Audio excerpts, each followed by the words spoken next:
This morning on Daybreak, how one woman is helping parents with children diagnosed with autism.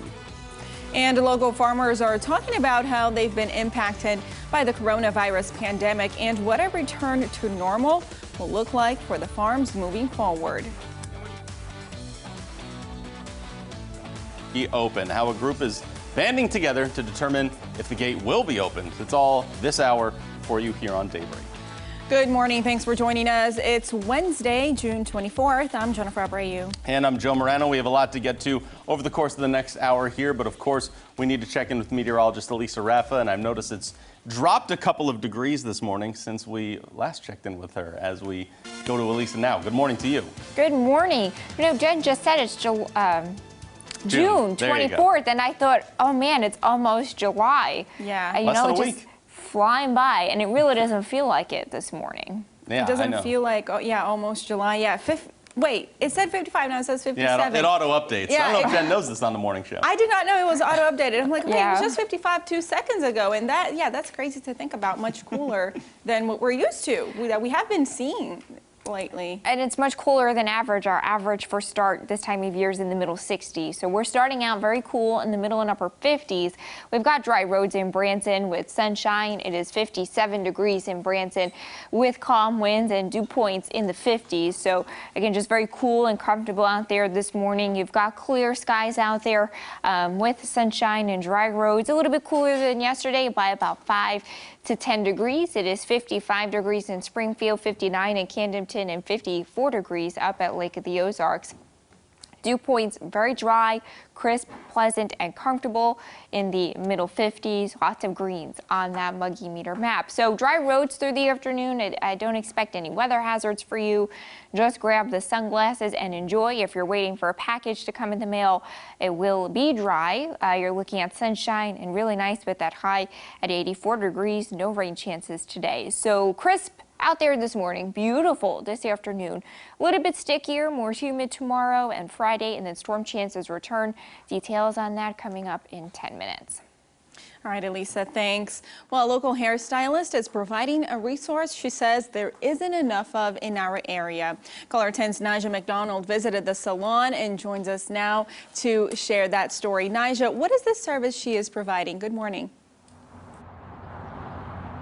Well, good morning, Jen. Her name is Kristen Gossett, and she is the owner of Extra Hair Care, which is located right in Sola Salons on South Campbell.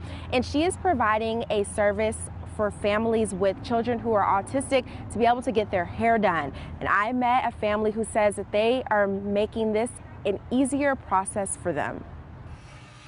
Wilson MacGyver's mother used to cut his hair at home.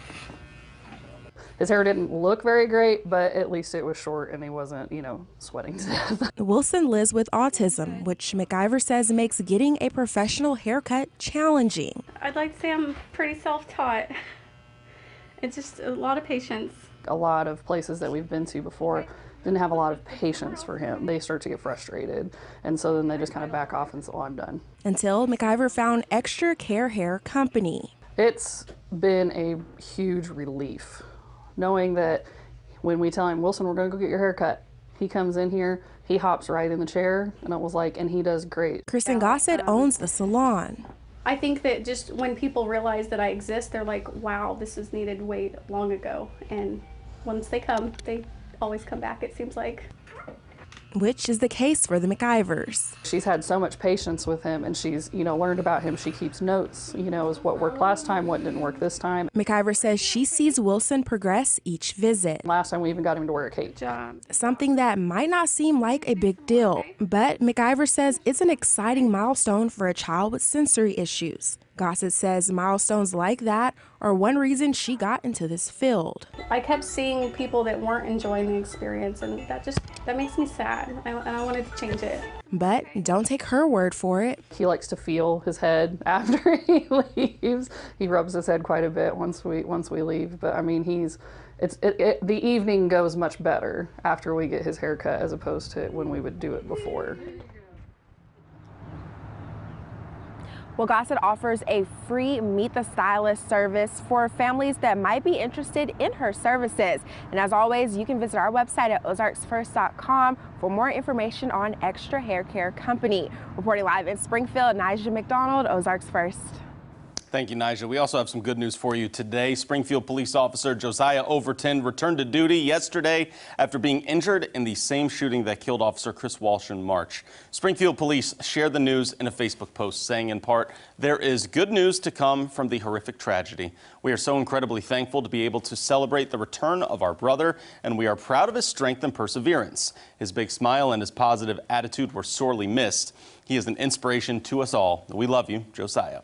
That shooting happened March 15th at a come-and-go on East Chestnut Expressway. 3 citizens also died in that incident. In education coverage, Springfield Public Schools is asking the community to give feedback on concerns with starting a new school year if the pandemic is still going on in the fall. A survey was sent out last week and over 7,000 responses have already been reported. The district wants to hear from parents on what they'd like to see heading into the new school year. SPS has not gone over the responses yet because the survey is still open, but they will have formal plans to show to the public next month. Stephen Hall with SPS says the responses they get from the survey are imperative. What you're seeing is these are certainly challenging times, but you're seeing people come together in new ways, find ways to deepen the level of engagement and partnership. And I think when you see that happening, you see even better plans that are developed because we're not isolated. We're working in collaboration. We know that this is an anxious time as there are so many questions left to be answered, but we want to reassure families that we're listening, that plans are underway, and that we will have more information to share by the end of July. The survey is also open-ended for parents to express what is top of mind for the start of the new school year, and the survey will close tomorrow. We have an update on some coronavirus matters here. Some local farmers in southwest Missouri are getting settled back into work after farming took a hit during this pandemic. A farmer at Terrell Creek Farm says when all the restaurants shut down, sales dried up for them, and it cost about 40% of their income. Other farmers say they don't even have a place to sell their products or find a place to process their beef. Plus, the prices are not ideal at the moment. Farmer Leslie Million described the coronavirus impact as scary, but they did see an increase in direct-to-customer and retail sales. Now, things are starting to get more so back to normal. Now all the restaurants are coming back online, especially the local restaurants that we work with, and sales are pretty strong right now. The choke point being all the big meat processing plants are having problems with COVID, so they've been shutting down or not taking in as many animals. Now our beef operation, cattle prices aren't real well. The meat may be high in the store, but as farmers, we're not seeing, our prices have dropped. Some help has been provided as the U.S. Department of Agriculture formed the Coronavirus Food Assistance Program. It provides specific support to farmers throughout the United States. In more local news, a group of river goers in Christian County have started a fundraiser to get the Lindenlure access of the Finley River back open. It's been a popular swimming spot for generations, but this spring the property owners closed the only public access point.